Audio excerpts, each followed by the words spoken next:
Jæja, góðan daginn og velkomin í hlaðvarpið Pæling. Ég heiti Þórarinn Hjartarson og komin til mín hann Albert Jónsson í annað skiptið. Albert, verður kærlega velkomin. Þakka þér fyrir. Hvað segirðu gott? Ég segi bara hljómandi gott. Það ekki? Fyrir sjálfa mig.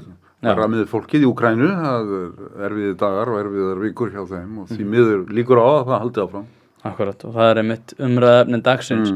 Það var frekar fyndið sko, því að síðast ef við hittumst, þá held ég mér þess að hafi komið upp sko í umræðum þar sem við vorum að ræða hvað einhvern veginn svona alþjóðastjórnmál væri orðin svona, ég ætla ekki að segja svona irrelevant, en þau voru svona ekki jafn mikið í diglunni, því að það var svona fólk var að byrja að leyfa sér að tala minna þetta og svo bara held ég mánuði síðar, bara rétt rúma mánuði, þá bara þetta á allra vörum. Kemur þessi staði þér á óvart svona heilt yfir, kemur þér á óvart að þetta komi með svona sviftingum, þar að segja að fólk leyfi sér að einhvern veginn gleyma svolítið alþjóðastjórnmálum en svo allt í einu þegar þetta kemur aftur þá þetta eina sem í umræðinni?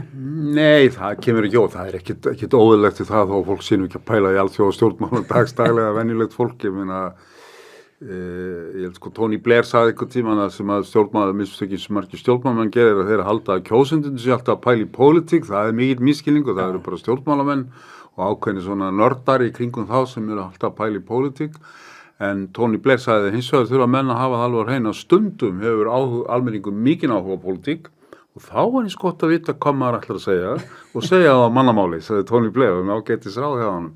Nei, auðvitað er fólk ekki að hugsa alltaf alþjóðmál og ekki utanríkismál. Þekktur svona sannleikur, almennu sannleikur í alþjóðastjórnmálafræðum að utanríkismál eru mjög sjaldgæft stórt kosningamál til dæmis og þetta er bara þannig og ósköp eðlilegt að fólk hugsi frekar það sé nærði stendur og samfélaginu en mikið drama fór í gang, það var náttúrulega farið af stað þarna undir síðustu vikur ársins 2021 varðandi Úkraínu, hins vegar var auðvitað lengi eymdi eftir af því hugamanns og margra að það hafði verið svipuð atburðarás í fyrra vor fyrir ári rúmu, þá var liðsafnaður sem var svona meira merkjasending af hálfu Rússa og menn áttu svona síður von á því að það kæmi til hernaðar aðgerða af þessari stærðargráu eða innrásar. Svo þetta kemur í janúar og þegar kemur fram í janúar þá byrja Bandaríkjamenn sem var nú mjög sérstakt að birta ekki beinlínis upplýsingarnar sem þeir höfðu en niðurstöður sem þeir höfðu og þeir sögðu það verið að stefna í innrás, það verið að stefna í meiri háttar hernaðaraðgerðir á hálfu Rússa og ég held ég að verið í á Sprengisandi á bylgjunni, ég held að verið bara undir lok janúar og þá sagði ég og Jón Ólafsson að mér að þetta að verða mjög hættuleg atburðarás og var nú reyndar tæpum mánuður í innrásina og ég held nú alveg fram á síðustundu þar og sagði það í viðtölum að þetta yrði þá frekar að menn færi þá inn í austurhlutann og eitt af því sem maður hafði í huga sko Rússar höfðu tögl og haldir í Úkraínu hvað varðaði hugsanlega NATO aðild eða ESB aðild og hvort þið var en auðvitað síðan kemur í ljósa að það fleiri hlutir sem ráða stefnunni og við getum komað því á eftir og það sem athyglisvert við þetta og margir meiri sérfræðingar en ég hafa bent á það eiginlega ekkert nýtt í þessu og þetta hefur þessi atburðarás þetta og það sem skýrir hana eldra en Putin, miklu eldra en NATO, miklu eldra en stækkun NATO og það líka áhugaverð hlið á þessu og óhugnanleg.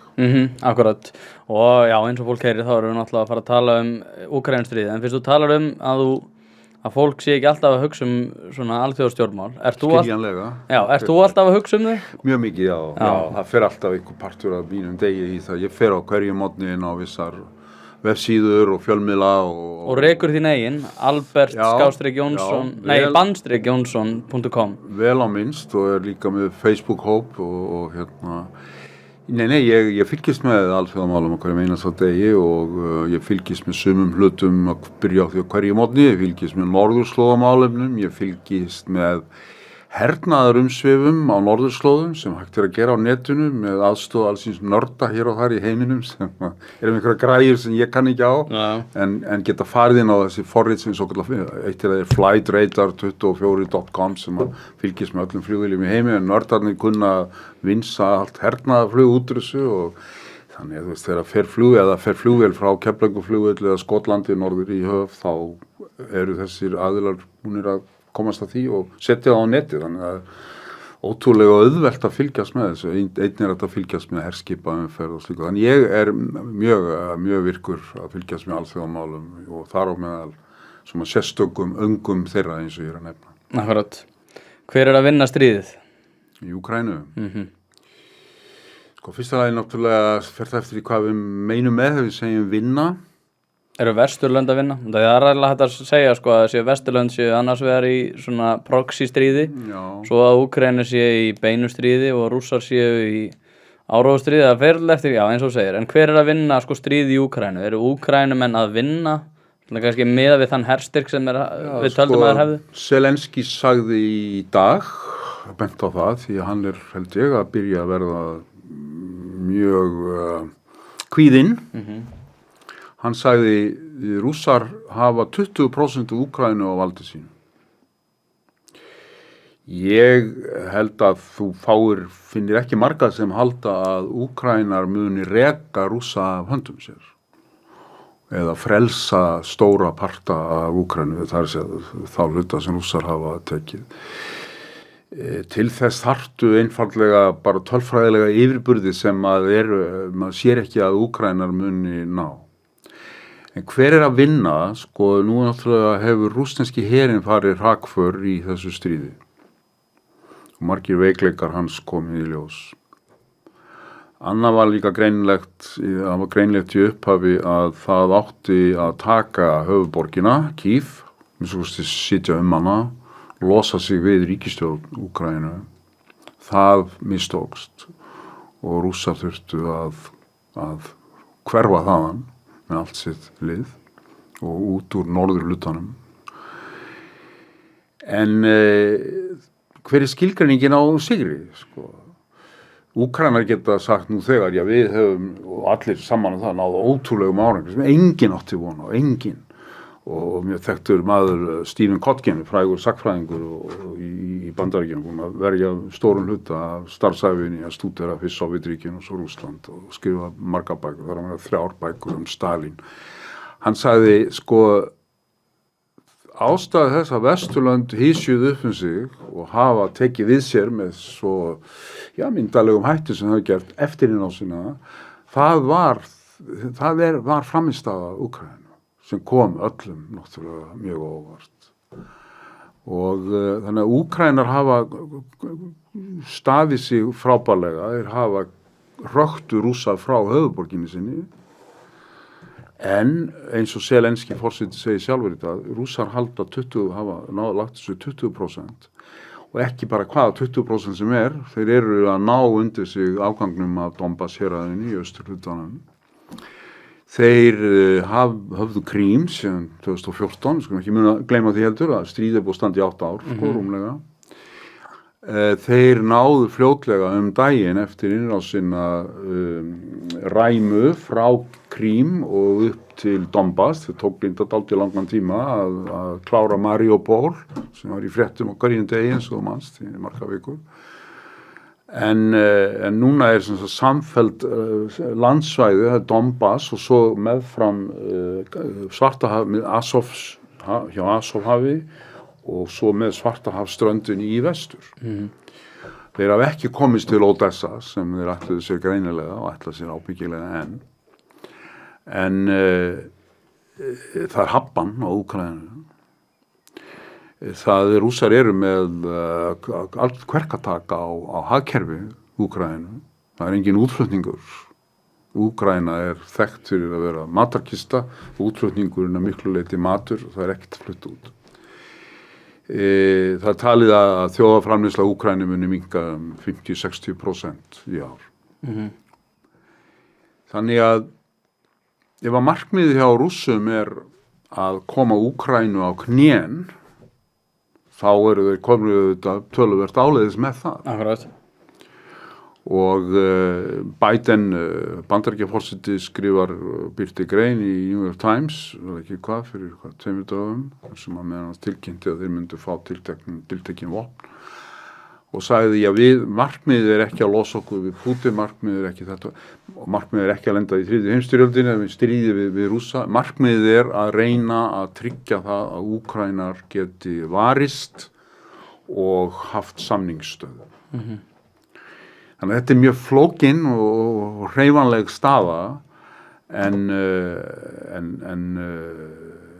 svona strúktúrun á henni frekar Rússum í vil, en það fyrir auðvitað enn og aftur eftir því við hvað miðað, hvað markmið þeir höfðu. Þeir augljóslega klúðruðu þessu upphafi, þeir augljóslega misreikna sig en og aftur þeir hafa lagt undir sig stóra parta af landinu og þeir hafa lagt undir sig mjög mikilvæga hluta af Úkraínu og það verður mjög erfitt ef ekki útiloka fyrir Úkraínu að reka á yfirst. Akkurat, þá langar mig að velta fyrir mér í sambandi við herþreytu beggja fylkinga út af því að það hefur mikið verið svona í deglunni að þetta stríð muni svona vinnast svona kannski ekki endilega einhver svona langdrægum flugeldkerfum eða svona, flugskeytakerfum, heldur meira svona á langgangu herna og geta náð undir sig og náð undirtökum á ákveðnum landsvæðum. Og ég velti fyrir mér maður að heyra alls konar í þessu svona áróðu stríði að kannski fylkingar hermanna, Úkraínumanna séu rosalega þreyttar en kannski að Rússa séu miklu þreyttari. Svo heyrir maður frá svona Rússunum að Úkraínumenn séu alveg við það að gefast upp. Vesturlöndin segja, já, núna eru Rússunir alveg að fara að gefast upp. Samtengurinn aldrei gerist það, við erum 10. eða 11. viku núna. Hver er svona þitt mat á þessu, ef maður reynir svona að fá raunverulegu sýn á þetta? Rússarnir eru í sókn í austurhlutanum, en hún í kjölfar þess að þeir urðu algjörlega að breyta planinu. Og eins og ég nefndi áðan, hverfa frá höfuðborginni Kyiv og norðurhlutanum og einbeita sér þarna að Donbass í austri. Annað sem afleiðing af þeirra rakförum í þessu stríði framan af að þeir eru núna að einbeita sér að minna, sókn þeirra í austurhlutanum, hún mjög, eins og sagt, koncentreruð tiltölulega litlu svæði, þannig að þeir eru að setja eins mikið slagkraft og þeir geta á lykil stað og það borgin Sovjet-Donetsk. Og það partur af því sem þeir ætluðu sér í upphafi, bara það var partur af stærra plani, að króa af, ganga frá úkraínska hernum þarna í austurhlutanum. Megnið af úkraínska hernum í Donbass. Þar hefur úkraínski herinn verið að koma sér fyrir í 8 ár síðan 2014. Og þannig að Rússarnir eru í sókn, þeir hafa lært af mistökum, þeir hafa endurskipulagt sig, þeir hafa ekkert langt að fara, það ekkert langt inn í Rússland til að sækja meira af dóti. En vissulega hefur þetta stríð afhjúpað mikla veikleika rússneska hersins og hann ekki til neitt stórræða að því virðist og sumir telja að það sé enn möguleiki á að rússneski herinn í rauninni verði uppgefinn eftir einhverjar vikur. Og hvað myndi það þýða fyrir stríðið? Erum við þá að fara að horfa á meira kannski af herþotum og fleira þess aftur? Erum við að fara að horfa á minna landgöngu hernaði og meira svona, svona, eins og það kallað á ensku, indiscriminate bombing, þar sem þeir eru að sprengja kannski landsvæði sem eru kannski ekki endilega hernaðarlegs eðlis? Það er þetta hugsanlegt, en ef að rúsneski herinn að niðurlótum komin eftir einhverja vikur, það kannski nú þegar, að þá auðvitað kannski aðallega tvennt að ræða, hvort farið þá í samninga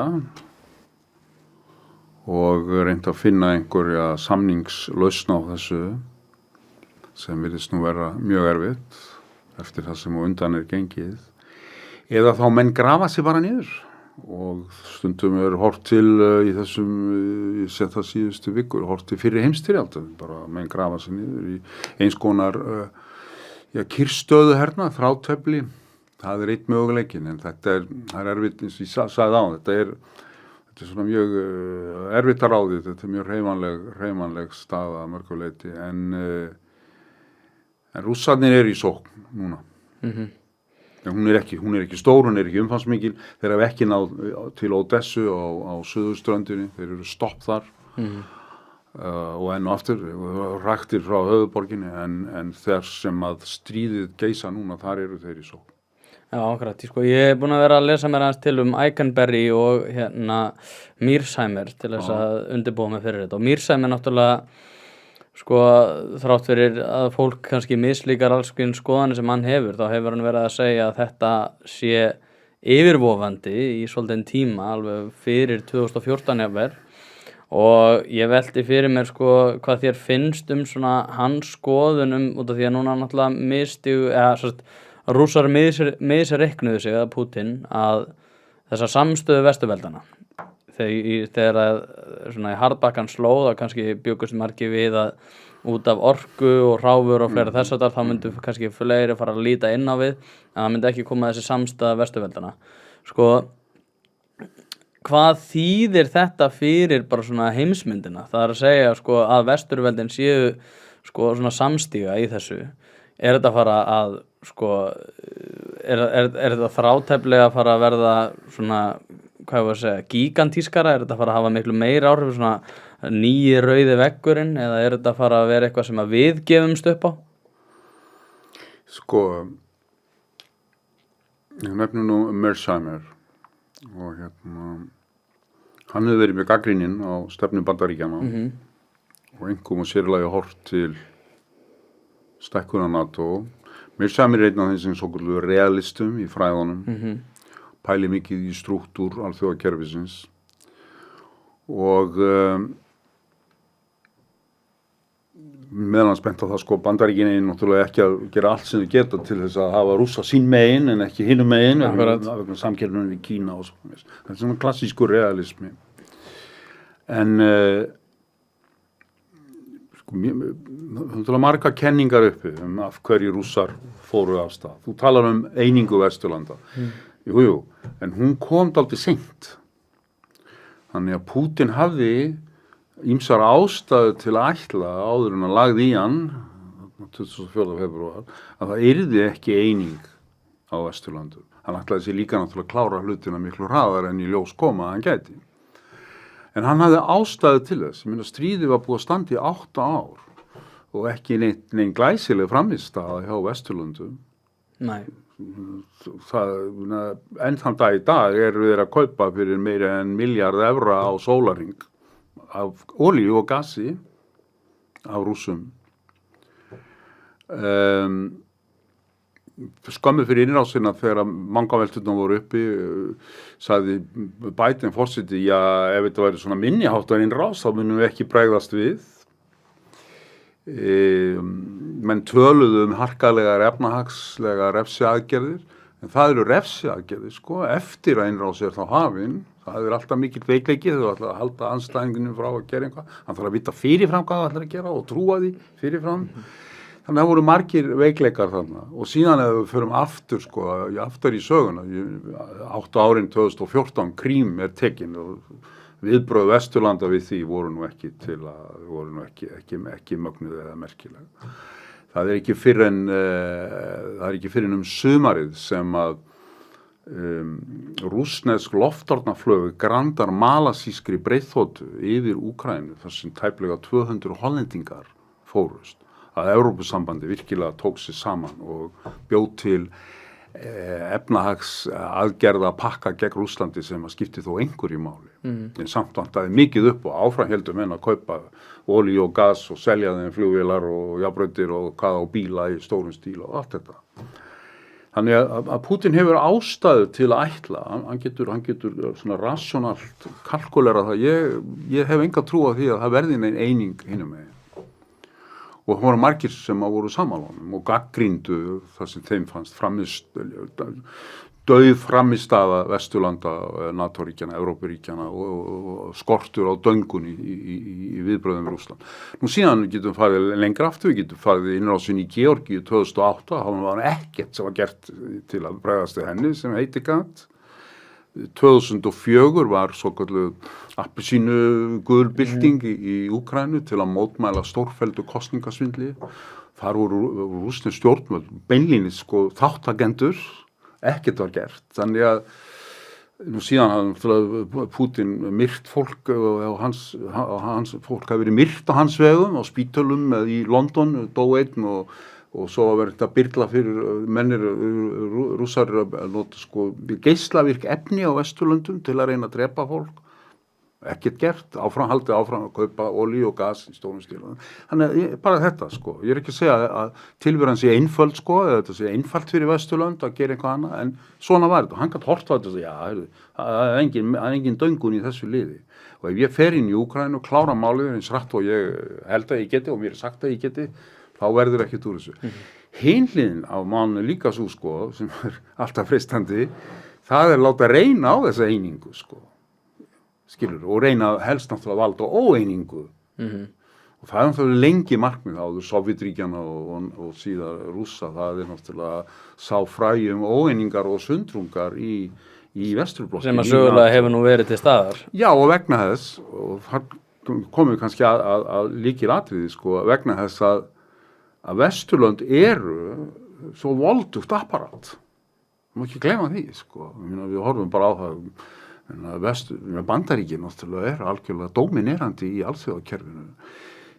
Kína, og ég hef sagt það sjálfur, Kína er lang öflugasti andstæðingur sem Bandaríkin hafa nokkuð tíðan hort framan í, en Bandaríkin eru ennþá miklu öflugra ríki en Kína á öllum mælikvörðum og enn öflugri auðvitað en Rússar.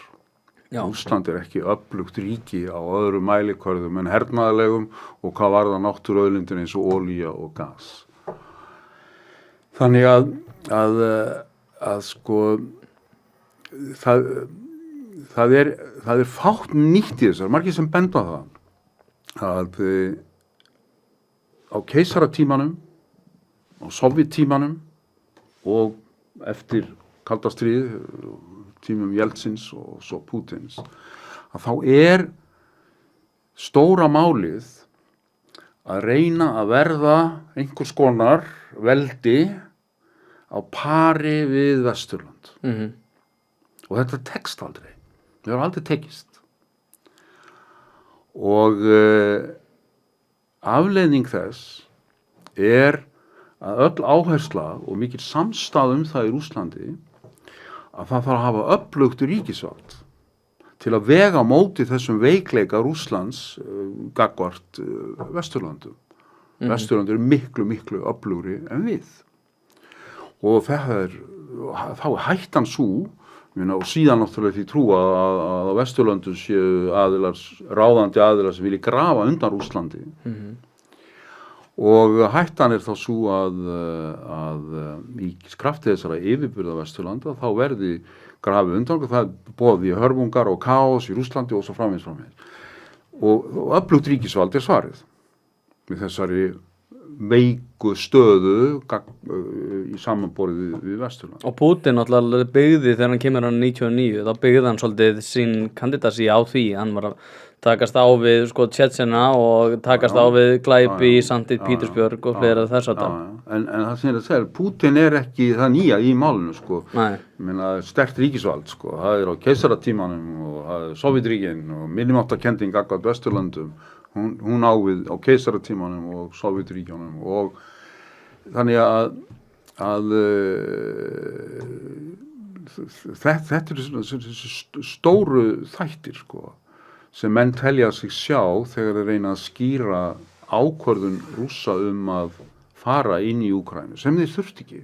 Ef markmiðið var að halda Úkraínu frá Vesturlöndum og frá NATO aðild og Evrópusambands aðild þá gátu þeir það þeir höfðu bara tök á Úkraínu vegna átakana í Donbass. Þá langar mig að spyrja sko sem eina svona sem ég finnst þeirra merkilegastu spurningunum og við erum kannski aðeins búin að snerta því en svona ef þetta maður komur svona með konkrét mynd af því út af því þú segir að þeir hafa alveg haft svona mörg af þeim hvað ég var að segja, svona áherslu atriðum í hendi sér áður en þeir fóru í þessar aðgerðir. Hvað rak þá Rússa í þetta? Já, en bara ef ég útskýra það, sko, það fyrir ekkert ríki sko, fyrsta lagi margir aðri veikleikar í Úkraínu, mjög spillt land, mjög fátækt og svo framvegis, þannig að jáfnvel þó engir Rússar væru nálægt Úkraínu þá var feikilegt verk óunnið í Úkraínu til að komast inn í Evrópusambandið og inn í NATO. Það er alveg á hreinu. Það er ekki bara Rússar sem var komið vekk fyrir það að Úkraína verði aðili að þessum samtökum.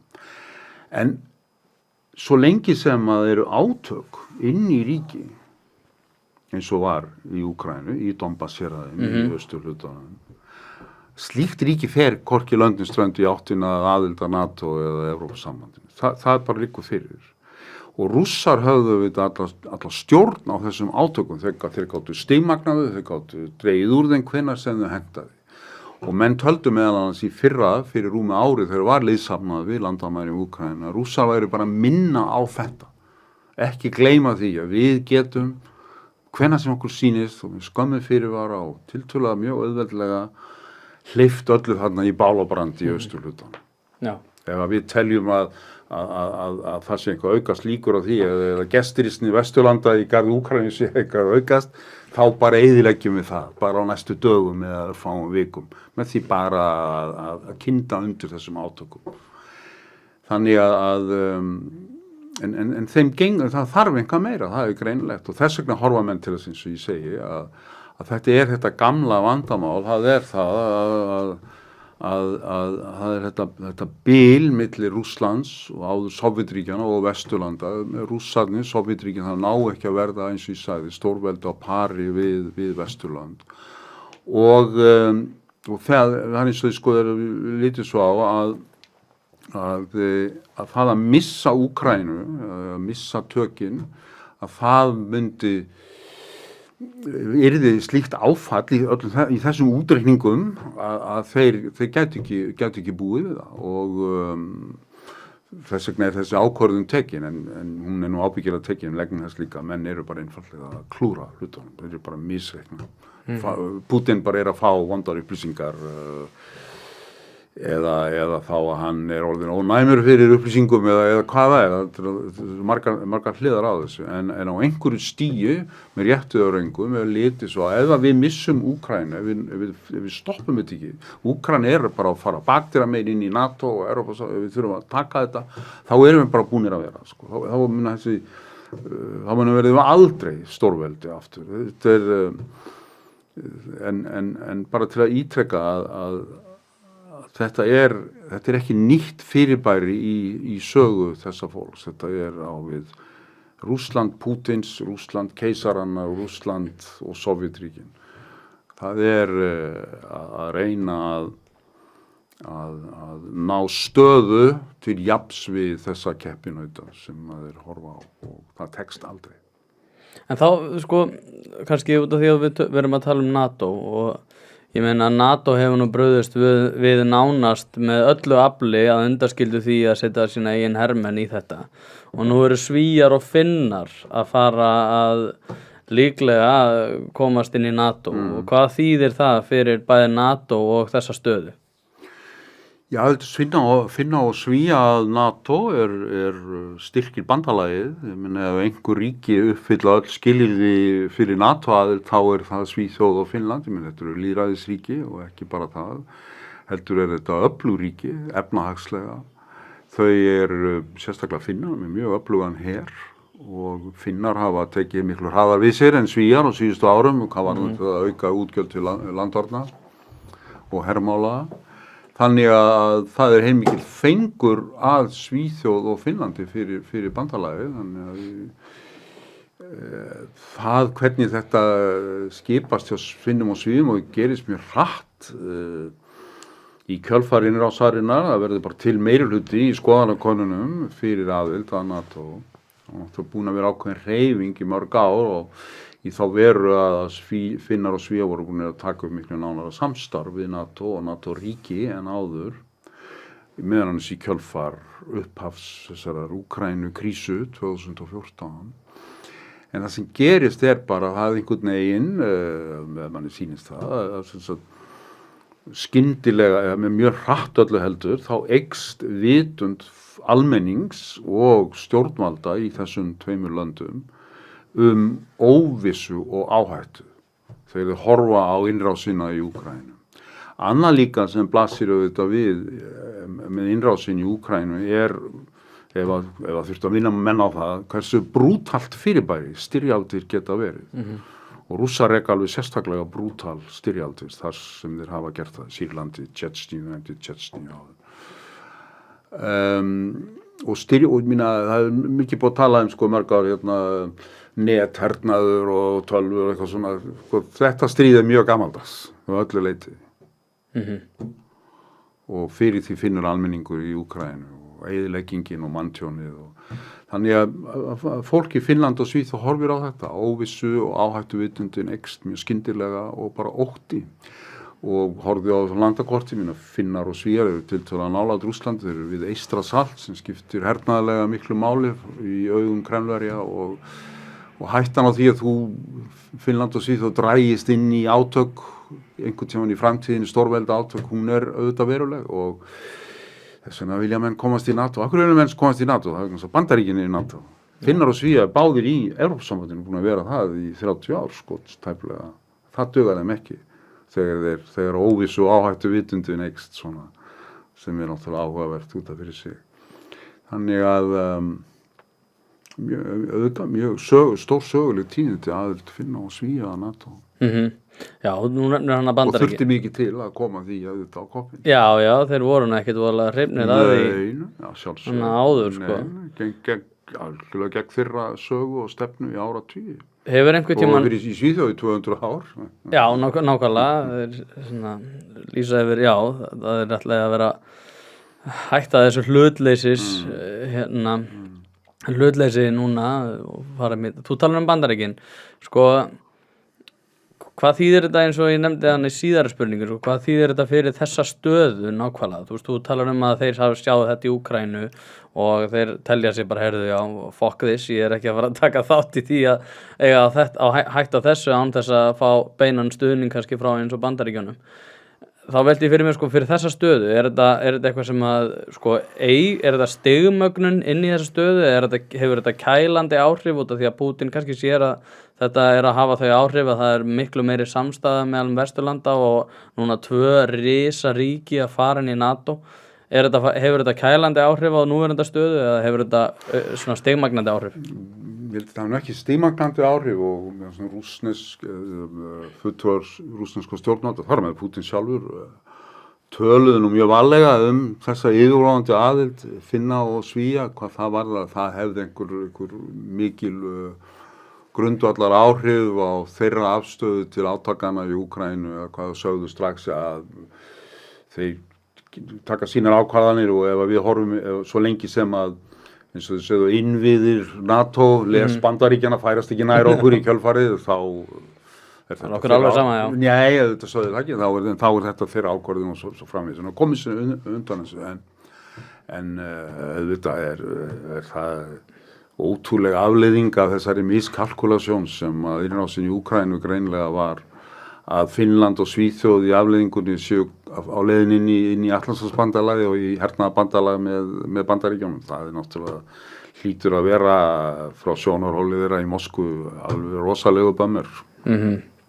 Það var rætt ótrúlega mikið það í upphafi. Það er endar aðeins núna minna á Íslandi. Það er með samvætti við hráfurur. Ég talaði við Eld Ólafsson þessi efni nákvæmlega og hann sagði bara eiginlega hreint út að svona eins og í flestum stríðum síðan árið 2000 þá hefur þetta með hráfur að gera og hefur alltaf verið sögulega svolítið haft með hráfur að gera. Og ég man að Jón Ólafsson var að tala hvert olíuleiðslunar lægju, það er lægju allir í Evrópu og það verið erfitt fyrir þá að fara að selja olíun sín alla til Kína og fleira þess að þar. Kannski borið aðeins minna á þessu allavega hérlendis, en ég velti fyrir mér núna ætlum við að fara að Evrópuríkin og Vesturveldin að fara að kaupa 90% minna af olíu frá Rússum, segja þau, fyrir lok árs. Er þetta sem að, þú ert ekki kannski sérfræðingur í þessum efnum nákvæmlega, en hvað, erum við að fara að ná að gera Rússana gjaldþrota og geta þeir verið sjálfbærir? Ég er nú kannski ekki rétti maður til að spyrja þessarar spurningar, en Sko, það engin vaf á því að refsi aðgerðir í Vesturlanda í kjölfar innrásarinnar eru rússneska hagkerfinu mjög þungbærar. Þetta meiri háttar aðför að rússnesku hagkerfi, rússnesku samfélagi. Og það talið að þær muni fara að býta alveg sérstaklega með það líður á sumarið og kemur fram á haustið.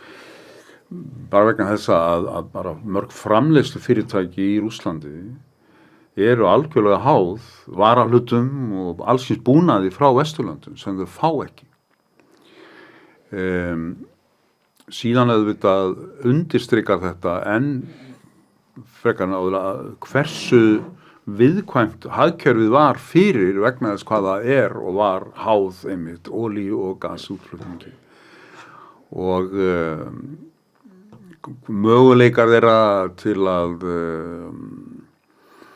mæta þessu til ég bara treysti mér þeir eru mjög þröngir til skemmri tíma liti en hverjir eru til lengri tíma liti og hvað samvinnan við Kína gerir þeim kleift og það, ég bara átta mikið á því en það engin vaf á því að rússneskur efnahagur í mjög vondum málum vegna þessara refsi aðgerða og hann var að mörguleyti og bjóði mikla veikleika fyrir þannig að það er erfitt að sjá nákvæmlega fram í tíma en ég velti þá líka fyrir mig sko með mannauð og út af því að ég kynni mér þetta mál líka í sambandi við hana Anne Applebaum sem hefur mjög mikið verið að tala þessi mál hún alveg frábær sko og hún segir sko að hún hafi verið